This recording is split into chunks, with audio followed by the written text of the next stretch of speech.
Welcome to Wild Ideas Worth Living, a show where we talk to experts who've taken a wild idea and made it a reality so you can too.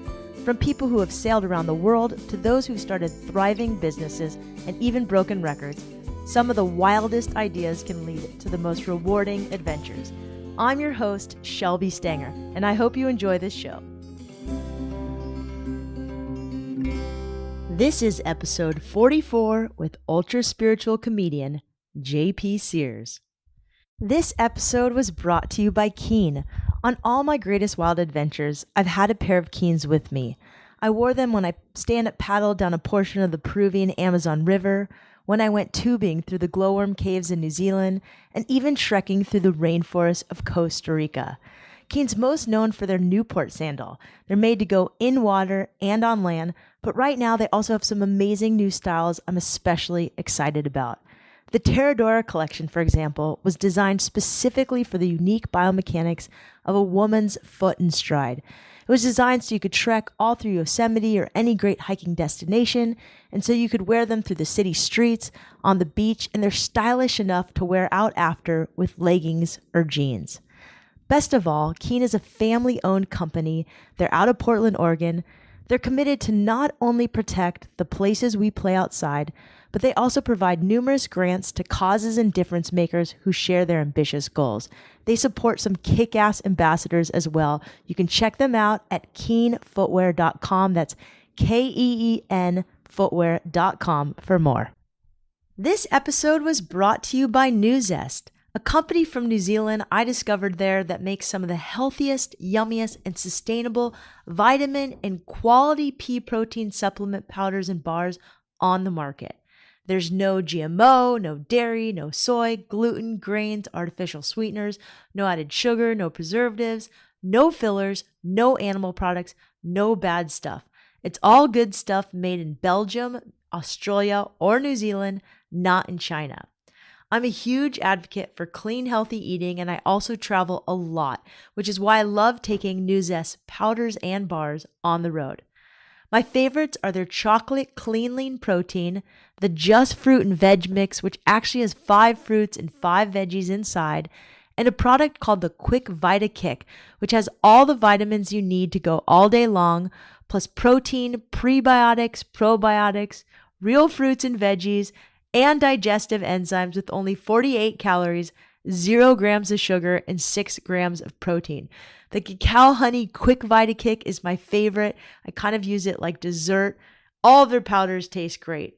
Right now, if you use the code WILDIdeas at nuzest-usa.com, that's NUZEST-USA.com, you'll get 15% off every order, even repeat orders. So go to nuzest-usa.com. Make sure you enter the code WILDIdeas at checkout. JP Sears is a spiritual comedian who describes himself as an emotional healing coach, international teacher, world traveler, and a curious student of life whose work is intended to empower people to be the best versions of themselves and live more meaningful lives. You may know him from his hilarious YouTube videos. He's the guy with the red hair, the bright blue eyes, and the amazing straight face who does these videos that are hilarious with these great underlying messages about relationships, spirituality, and how self-righteous we can be as groups, whether we're yogis, vegans, raw foodies who make raw food cucumber pizza with just the cucumbers for every ingredient, or whatever it may be. I love this episode. I was a little nervous at first, but it gets really, really good. JP talks about how he came to use humor to talk about really important issues, advice to living wildly and making a living from your passions, why humor can be so important to your life and how cathartic it can be, why getting out of your comfort zone is necessary, how, of course, he gets his amazing six-pack abs, his choice between avocados and coconuts, his party he's going to throw if he could throw one anywhere at any time, his love of mushrooms, and so much more. I hope you enjoy this show. It's definitely one of my favorites. All right, I'm with JP Sears of Awaken with JP, one of my favorite humans pretty much ever to watch on YouTube and everywhere. JP, welcome to Wild Ideas Worth Living. Hey, Shelby, thank you for having me. And I'm also a little bit offended that you think I'm a human or only a human, but I think I'm gonna let that go pretty soon here. That's right, the guru as well. I actually have your book. It's so good. Oh, thank you for getting that. I got it at Even Encinitas. So what's your tie to San Diego? I saw that you worked at the Czech Institute. Yeah, so I lived in San Diego, so actually just up the road from you in Carlsbad. I lived there for 10 years, and it's been 3.5 years since I left town now. I'm principally based in Charleston, South Carolina.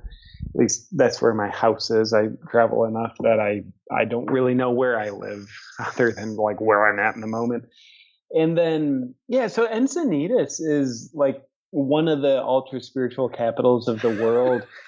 And having lived there, Carl's, for the listeners who don't know about North County, San Diego, the towns like Encinitas, Solana Beach, Carlsbad, they pretty much blend together and they form sort of a new age ultra spiritual mecca. So having lived there for 10 years, I was immersed in the world of spirituality, both the good side as well as the side that our egos use to gratify itself. So that immersion really gave me a lot of material for my videos, gave me the inspiration to start my ultra spiritual life series.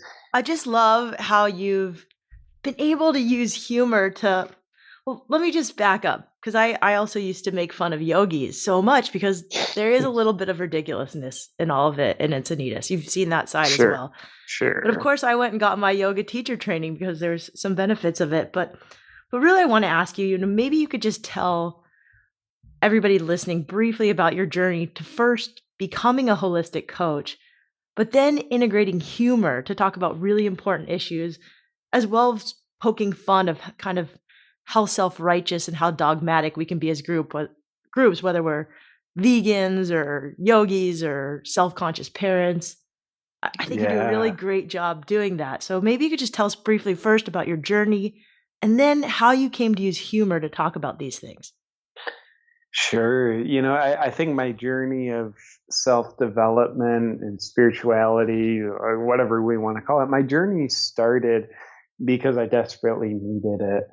I was in my super early 20s when it started. And up until that point, I was severely emotionally disconnected while having no idea that I was severely emotionally disconnected. It's like an emotionally disconnected fish doesn't know it's swimming in emotionally disconnected waters because that's pretty much all I had known. So the way I had dealt with my emotions is just by disconnecting with them before I even knew they were there. It was just like all unconscious emotional self-preservation strategies. And so I was numb as hell. And funny thing about being numb as hell, ha ha, in a frightening kind of way, is while we might be numb to pain, we're also numb to pleasure. So I was finding life was starting to feel like very flatline. So I had this feeling like there's something more than trying to gratify myself off my five senses, trying to gratify myself off of my status. So I dropped out of college and started searching, didn't know what the hell I was searching for. And along the way, found some powerful mentors who helped me begin and accelerate my journey of healing, reconnecting to tons of emotional scar tissue, stuff that I needed to deal with, feelings that I needed to feel. They had been constipated in my system for a couple decades. Mm. And one of the ways that I disconnected from my pain as a child, I learned it pretty quickly, was I would use humor. I'd find if I felt insecure, if I felt insignificant, which of course I did, I was a freaking human being. Who among us doesn't? So instead of feeling insecure and like insignificant, I would just make people laugh because I found if I could make someone laugh, I feel significant because they're laughing. Therefore, the insignificant feelings that I had inside, I could disconnect from those temporarily and like even disconnect from them before I touched them very much before I even knew they were there. And then because, of course, that strategy works really well for about 3.5 minutes, I'd have to be on to making the next person laugh. So I got a lot of repetitions of it. And then, going back into start of my journey of healing, self-development, and then started my client practice of working with people, helping them help themselves heal emotionally. But during the first 13 years of my emotional healing coaching career, I told myself a story that letting my natural sense of humor come out would be really bad for business. It would discredit me, make me look like I'm not a sincere emotional teacher. And then I got tired of betraying myself, and I made and released my first comedy video called How to Be Ultra Spiritual. So that was an interesting full circle.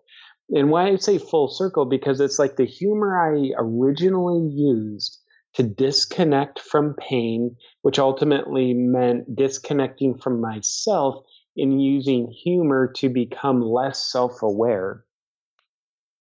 Now I was coming full circle and using humor to connect with myself, create self-awareness, and not run from pain, but actually embrace and understand and process my pain rather than denying it through humor. So full circle, it's like using the tool of humor in the opposite way that I used it as a child. And I delightfully discovered that as I put out a few comedy videos, that I was also holding up a mirror, using the language of humor as a way of helping other people find more self-awareness, see things about themselves that they otherwise couldn't see just through a field of seriousness. Wow. So humor was pretty much a game changer for you, I'm guessing, 3 years ago. Did your career just sort of take off to a new light when you released that video? Yeah, so I mentioned that I thought letting my humor out like publicly would be the worst thing I could have done for my business. And it turns out I couldn't have been more wrong. Like I was just severely wrong, which certainly taught me not to believe everything I think. So yeah, the comedy videos became the best thing I ever did for my business. My schedule became more than full.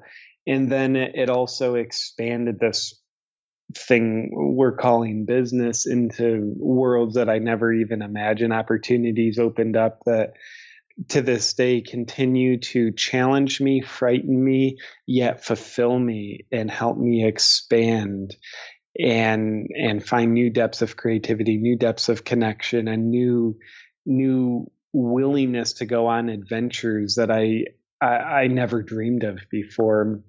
And I'm finding that comedy is a language of connection. It's something that unites people, and it's just been a jolting yet pleasant surprise of what it's done for me in my life.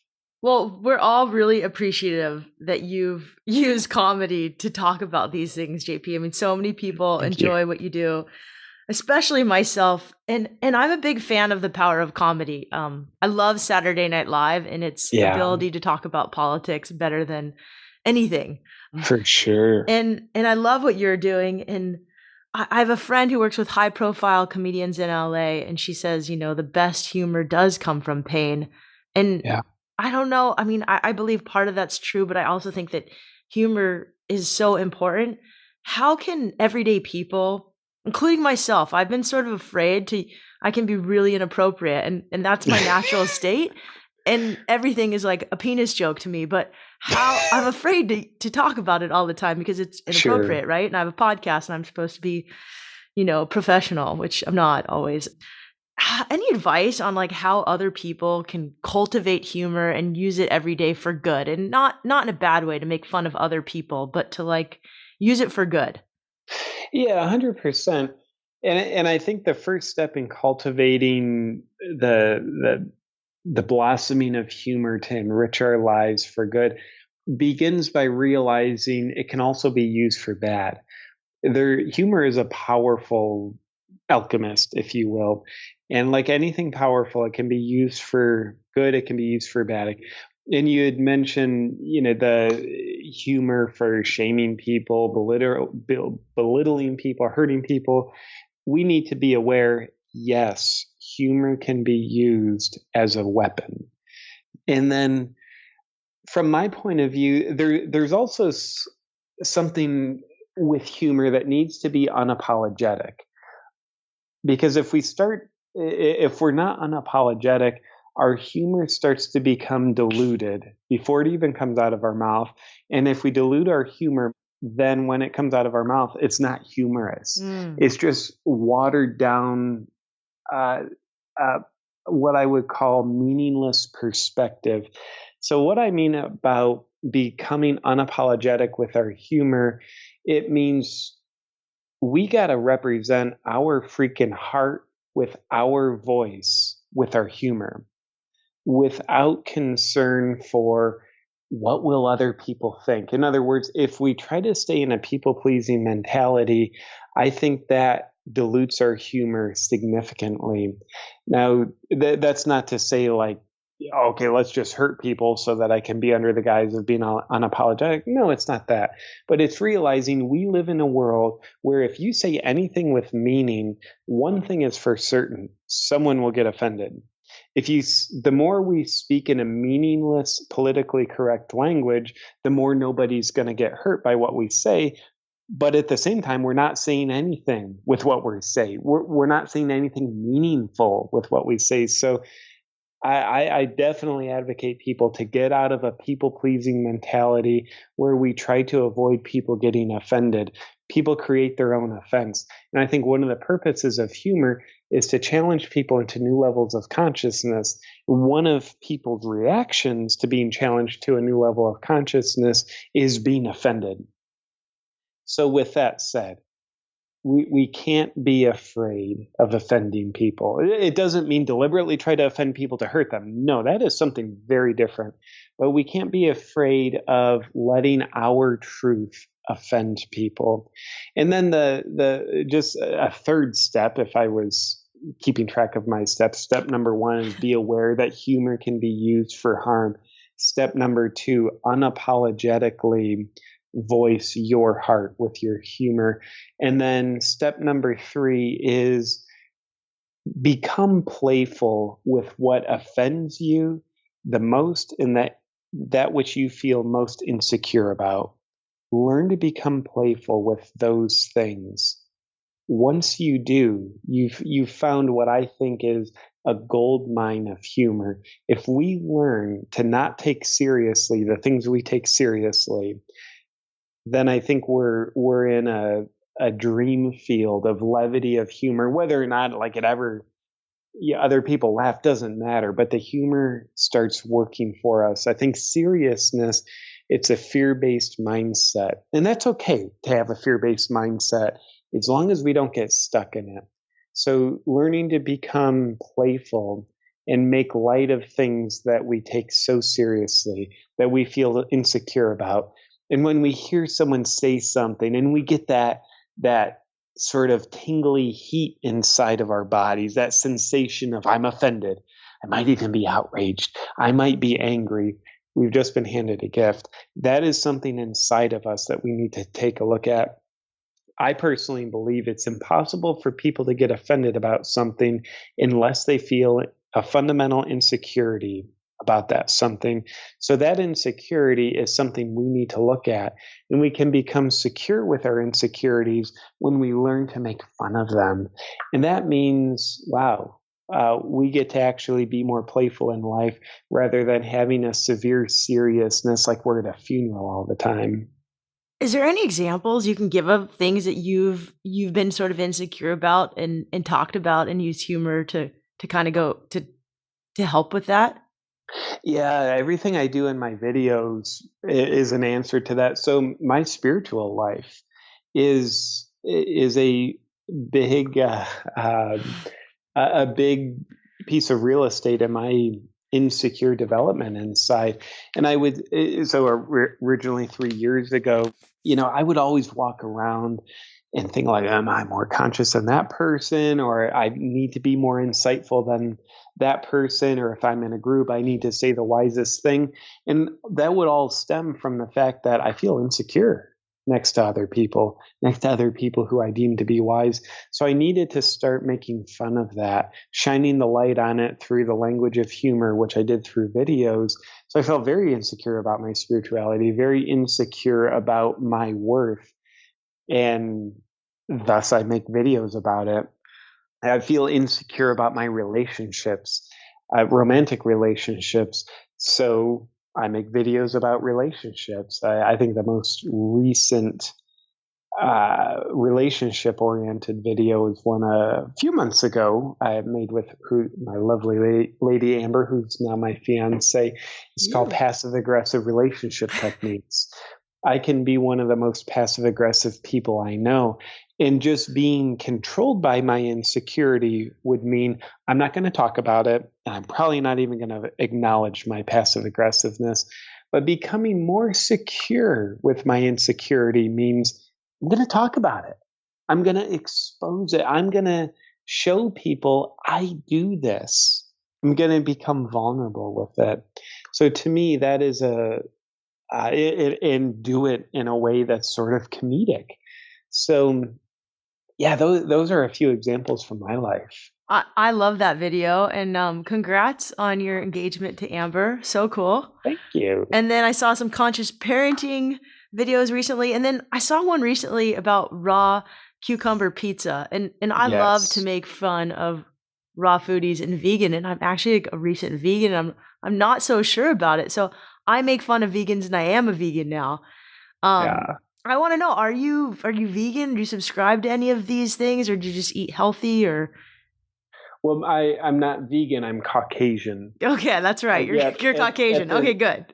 at the same time, I do eat a strict vegan diet while I simultaneously eat a strict meat eating diet. I don't think the two have to be mutually exclusive. Oh. And to actually give you a straight answer to your question, Shelby, no, I'm not a vegan. I would say I don't have nutritional dogma. I used to, man. I wore that for a long time. I would say now my only nutritional dogma is I'm very dogmatic about having nutritional dogma. And I'm very pro honor the wisdom of your body. Feed your body what it needs, not what you think it needs. Oftentimes it can be very different. So, but yeah, my beautiful fiance, Amber, she's vegan. She's been vegan for 8 or 9 years. And I'm delighted she also has a sense of humor about what I would call her eating practice, not what she is. I don't think anybody's vegan. I think they do veganism. Yes, I like how you said that. Thank you. And you know, a couple people actually wrote in questions for you, and Yeah. it's one of the things that I think you do so incredible. A guy named, I don't know his real name, but on Instagram he's at Kaulu Kook. I'm guessing he's Hawaiian, super cool Hawaiian Instagram name. He wanted me to ask you, how do you keep a straight face through these hilarious videos? Especially there was one I recently watched where you're doing yoga teacher training and your fiance is in like down dog pose and you're Sure. kind of right behind her looking all yoga teacher creepy-ish. And I love that because I always, I mean, everybody goes to yoga class with a dude yoga teacher is like, this guy either has it made or he's super creepy. So maybe you could tell me how do you keep a straight face? Like I would have been cracking up through that whole video. Yeah, well, I think there's a couple things with keeping a straight face for me. One is it's hard to tickle yourself. So we all know like someone else can tickle you pretty easily, wherever your tickle spots are, like on your ribs, feet, armpits, wherever. But if you try to tickle yourself, it is much harder. So laughing is a form of psychological tickling. So because I'm saying what I'm saying, it's like I'm tickling other people, but I'm tickling myself, which isn't too ticklish. So the other thing is having a straight face for most of my deliveries is is part of the art of my unique comedy. So like staying true to my art, it's like I get into the character of straight face, and there I am. I become the character as a way of delivering my art. So that's a very important expression. It's just like if a painter needs like a deep blue color as she's painting the water, they're not going to dip their brush in white. They're going to dip it in the deep blue color and use that color. So essentially, the color of the dry, straight face delivery is what I dip my brush in for my videos.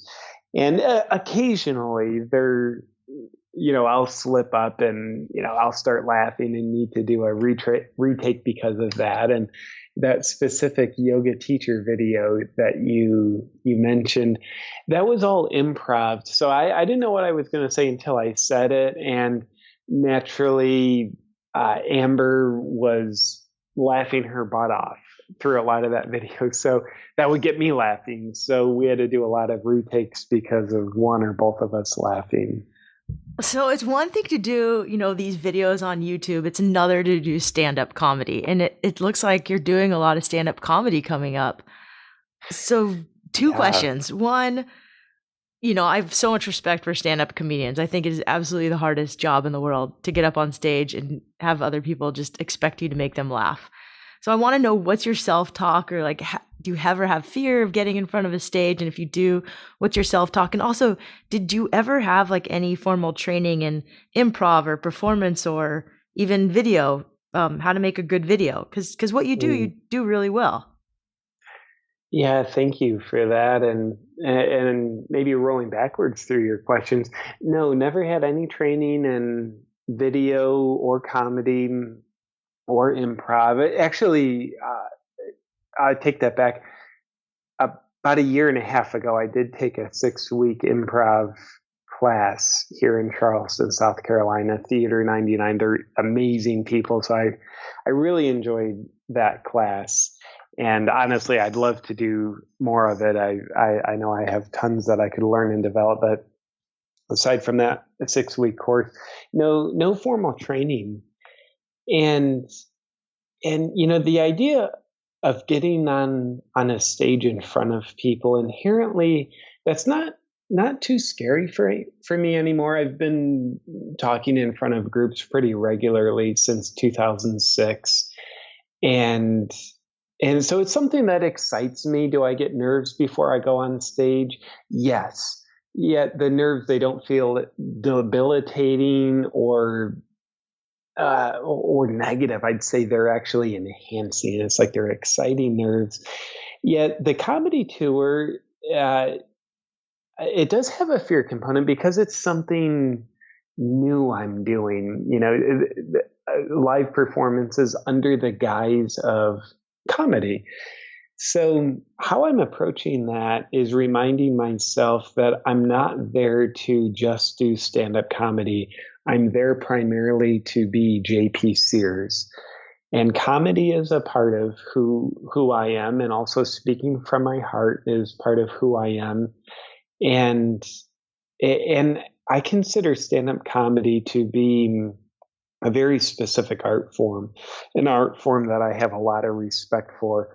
And honestly, it's an art form that I don't really do. And I say that, and it sounds kind of weird, like, oh, JP, well, you get on stage and you do comedy. Yes. But one of the differences that I think I have honestly, that makes my job easier, is when I get on stage, I don't really have to just automatically win over a foreign audience in the first minute, like is normally a part of the art of stand-up comedy.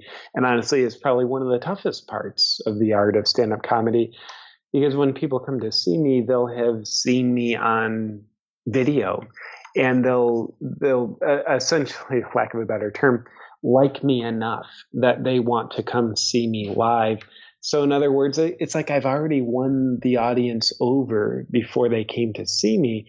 No, that's not at all an indictment where I want to be complacent and I'm not going to stand up and give my all or prepare well. No, it's just to say that I have enough respect for stand-up comedy that what I would say I do is called stand-up JP Sears. I like that. And it is different going to see you versus Chris Rock or something like that.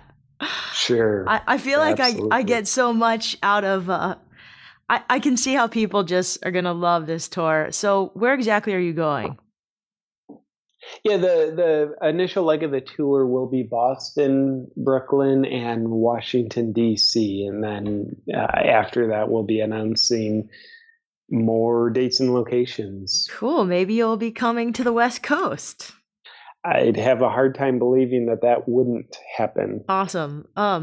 So many of my listeners, they want to make a living around their passions. You've managed to do it. Any advice on how to make a living, actual money around doing what you love? And are there any tactics you've used? I mean, to get it done? Yeah. Yeah, a couple really important things come to my mind. At least they're important to me. And I'm biased, I'm speaking through the lens of my life. So, nonetheless, what's worked for me, making a living from your passion. When you start your passion, don't try to make a living from it. Hmm. Our passions usually involve a lot of creativity, and our passions are usually a seed that begins to blossom. So it's not going to be an oak tree overnight. Now, an oak tree, that's something we can literally live off of. We can build a tree house, it's strong enough to live off of. But if we say, okay, I'm going to start a passion project tomorrow, and I'm going to demand that that thing provide for me, I have to live off my passion project tomorrow. Well, that's like the acorn. It just starts to germinate. It's a tiny little seedling, and we sit on it and say, okay, this has to support me now. So I'm a big fan of inviting people to consider that however you're making your living now, even if it's something you hate, keep keep earning a living while you develop your passion project, so that once your passion project has taken hold, it's blossomed, it's growing, it's actually got a deep root system, and it's strong, then it can just naturally start supporting you, rather than like putting a gun to the creative inner child's head and say, okay, now be creative enough and passionate about your passion that you support me. It can almost put us under a stress response, rather than us being in a more open-minded, open-hearted space that I think is more conducive to allowing our passions, our playfulness, and our creativity fly. So there's that. And then the other thing that I mentioned, not only for helping us develop a living off of our passions, but also just like having a successful life in terms of fulfillment, it would be get outside your comfort zone. One of my favorite authors, Brene Brown, she has a beautiful saying. I just love it. He or she who's willing to be the most uncomfortable is not only the bravest, but rises the highest. I think addiction to comfort is the death of our creativity. It's the death of our passion. It's the death of our fulfillment. The more we can create scenarios that make us psychologically uncomfortable, the better. It expands us. Growth doesn't happen inside of our comfort zone. I think rest happens inside of our comfort zone, but growth, excitement, and passion are found on the outside of the fence of our comfort zone. So I think when we can get into habits of regularly making ourselves uncomfortable, for me, it's polar plunging, whether it's taking cold showers or I have a freezer full of like 34-degree water on my back deck. I get on that. That's a physical ritual that teaches me at a very somatic level to embrace discomfort. And that when I go into discomfort, even though part of my mind might be saying this is going to kill me, it reminds me that which scares me to death probably isn't going to kill me. It probably actually makes me stronger, enhances me, and connects me to more of my inner resources.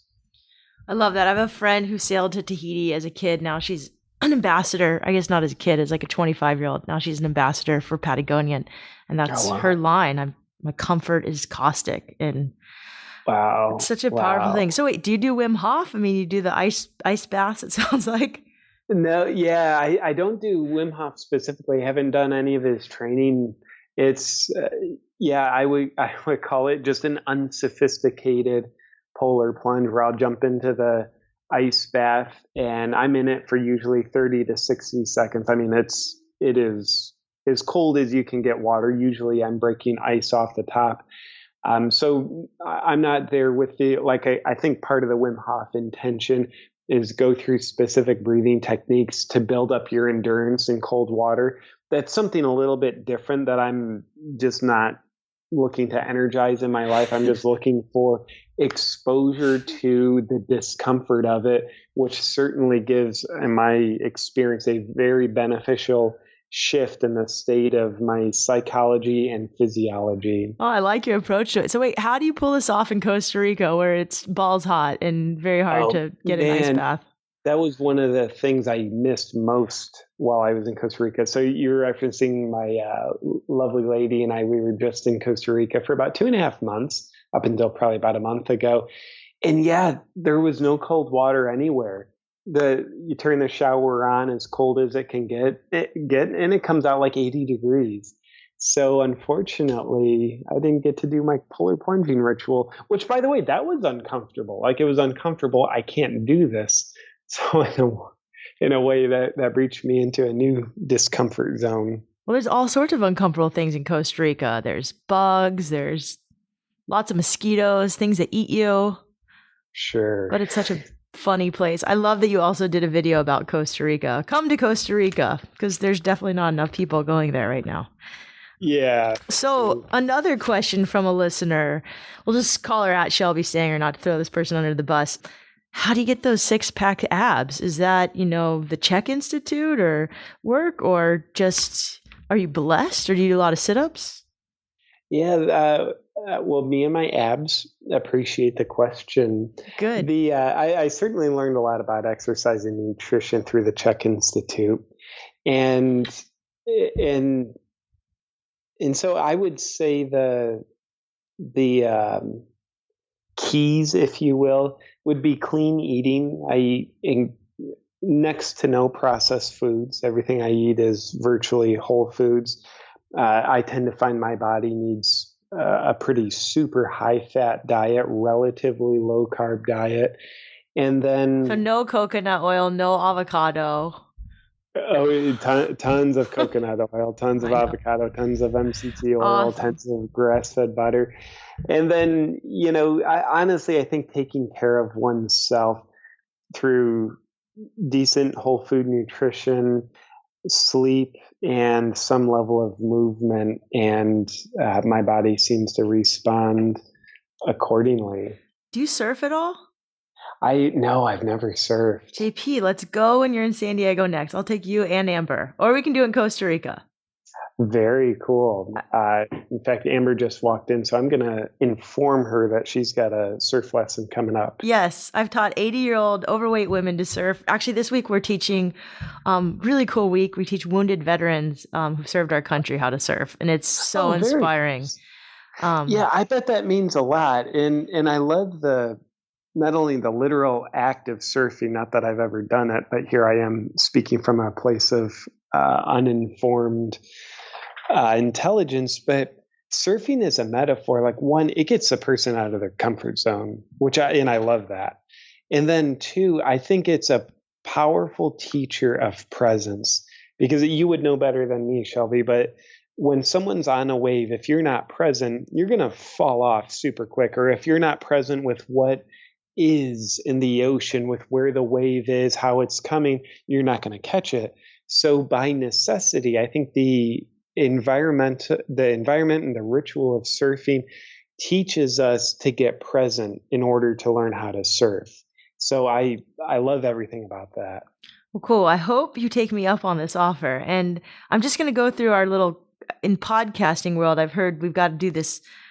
Someone asked me to do a little lightning, quick and dirty round of questions. And so I'm going to take their advice and try it. So I'm going to ask you a couple of questions. Lightning, quick, and dirty Lightning, round. quick and dirty round. Like the dirty. Dirty, dirty. Actually, this one is actually not a quick and dirty question, but I don't know what you were like as a 15-year-old. You talked about how there was a little bit of pain as a youngster. If you Yeah. could go back and give your 15-year-old self one piece of advice at such a vulnerable time, you're either a freshman or sophomore in high school, what would you tell him?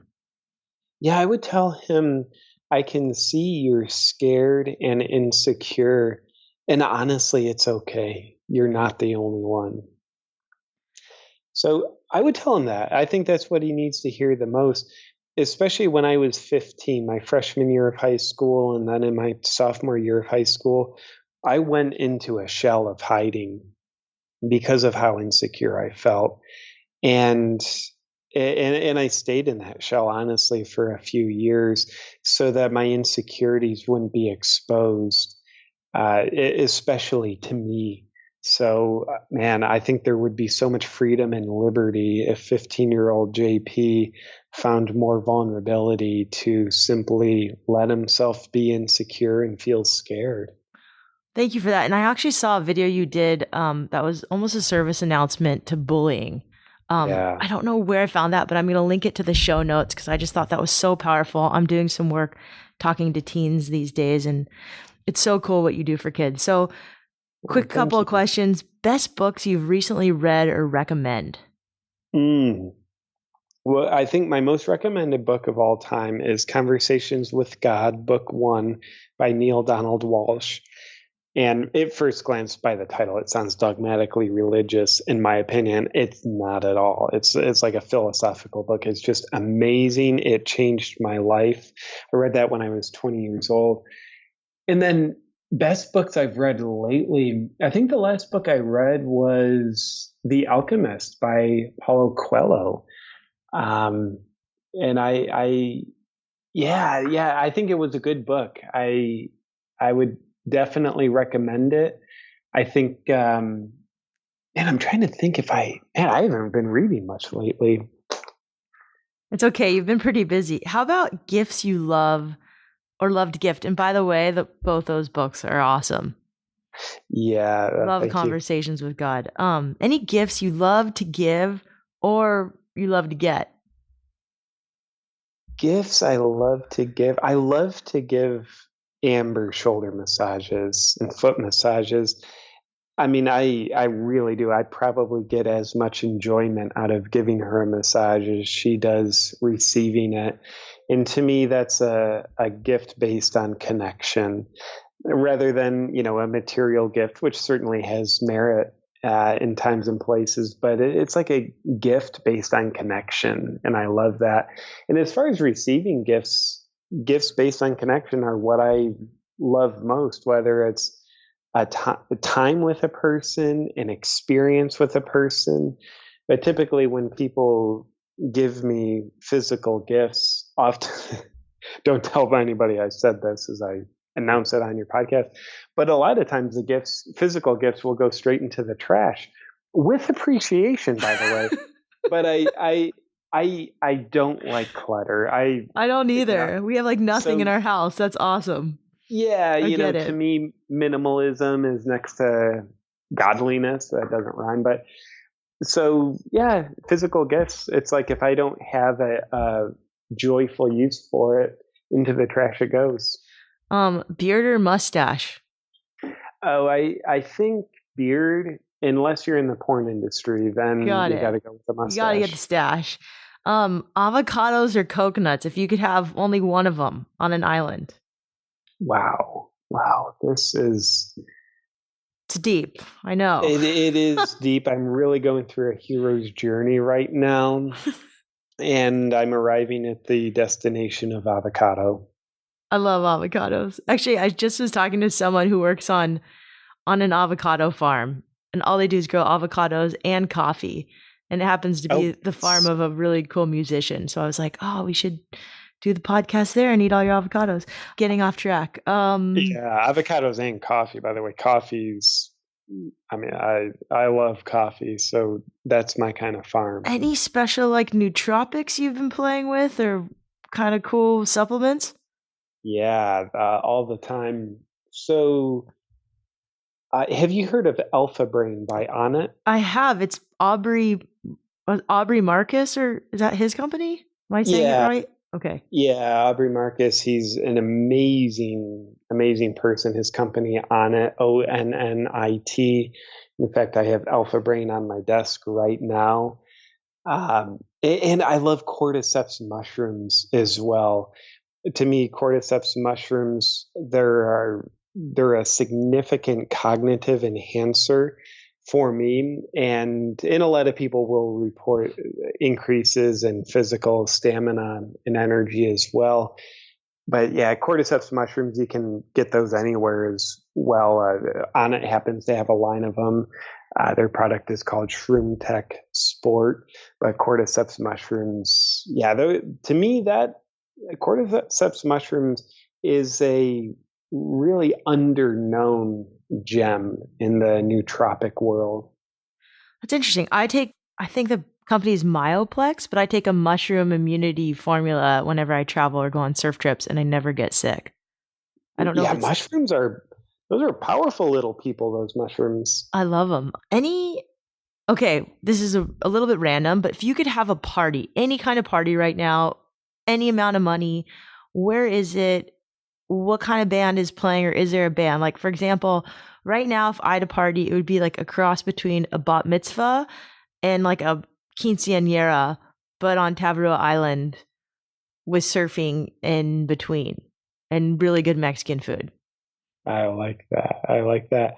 Yeah. So uh, at my party, the musician named Dustin Thomas, he would be playing. And by the way, y'all, if you don't know about Dustin Thomas, you check him out. His website is lovedustinthomas.com. He he is the most soulful, angelic singer. Amazing. He's so talented. I love him, and he's also become a dear friend. So we would be around some kind of a lake, and there would be boats where people can wakeboard. There'd be a fire. There's yeah, free. Just my tribe is there, and we're jamming to Dustin Thomas, and there's no mosquitoes. Also, Oh, that is the best party ever. I would like an invite to that. Done. Any, I guess we have to wrap this up. I'm so grateful for your time, JP. Any advice you can give to people who just want to live more wildly? yeah, aim to be yourself. Uh, and I think ourself, it's an abstract mystery. I mean, I can say those words, but really what I'm pointing to is a mystery. I think who we are is a great mystery. So I say aim to be yourself because it takes a curious mindset to have our mind and hearts calibrated in the direction of ourself. It's very easy to calibrate our minds into the direction of who we think we are, or calibrate our minds into the direction of who we want to be. But I think way more sacred than who we think we are or who we want to be is who we actually are. And I think living as who we actually are, it's one of the most wild adventures we can ever be on. And one of the reasons why a lot of people will do physical adventures, whether it's skydiving, big wave surfing, is it gets them out of control and into a state of surrender. So I think trying to be who we think we are or who we want to be, those are states of control. But who aligning with the curious, mysterious discovery of who we actually are, that's an adventure that necessitates surrender rather than control. Ah, I love that. Surrendering is so powerful.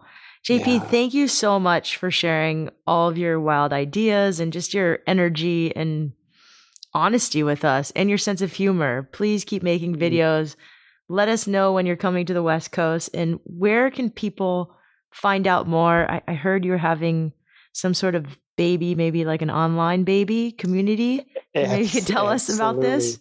I've got an upcoming membership program that'll be launching here in the next few weeks to help people live a more meaningful, fulfilling life through playfulness and purposefulness.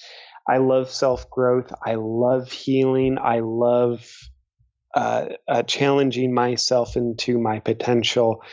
And what I don't love is when we think we have to be serious all the time. I think seriousness is actually a plaque in the artery that prevents our growth rather than enhances it. So I think a playfulness is a mindset that serves us far better on our journey of growth and fulfillment and awakening. So that's why I wanted to form this program, so that we can have the ethos of playfulness while we do very important, sincere work on ourselves. So anyway, with that said, if y'all care to check that out or find me on social media, all my links are on my website, awakenwithjp.com. JP, thank you so much. It's been such a pleasure. I cannot wait to take you and Amber surfing. I'd love it. Shelby, you are welcome, and I so appreciate you having me on the podcast. You. Thank you for listening to this show, and thank you to JP Sears and to his assistant Karen for making this happen. I kind of feel like I got a free session from this one, and yes, now I will embrace my humor and be a little less scared to use it. So if I offend you in the future, I'm sorry, but let me know your thoughts. Email me. Go to wildideasworthliving.com. Just hit the contact us page. I'm super easy to reach. On wildideasworthliving.com, you'll also find ways to not only support the episode, but listen to the show notes of all the episodes, including this one. We'll have links on where to buy JP's book, How to Be Ultra Spiritual. In fact, Tony Robbins and Buddha and Krishna all wrote endorsements for this book. It is a hilarious book. We'll also have links on some of my favorite YouTube videos from JP, including the yoga one, the raw cucumber pizza one, and of course, where he makes fun of vegans and people going to Costa Rica. I love all of them. I hope you enjoyed this show. Thank you again to the sponsors for supporting this show. Keen, they make awesome shoes, and New Zest. If you go to newzest-usa.com and enter code WILDIdeas, you'll get 15% off any order you want. So check them out. Wherever you are in the world, don't forget some of the best adventures often happen when you follow your wildest ideas. We have Chris McDougall of Born to Run and Kimmy Werner, the amazing spearfisherwoman huntress, coming up with so many other awesome guests. We're so excited. Enjoy your day, and please tell 5 friends so we can keep growing. We'll see you next week.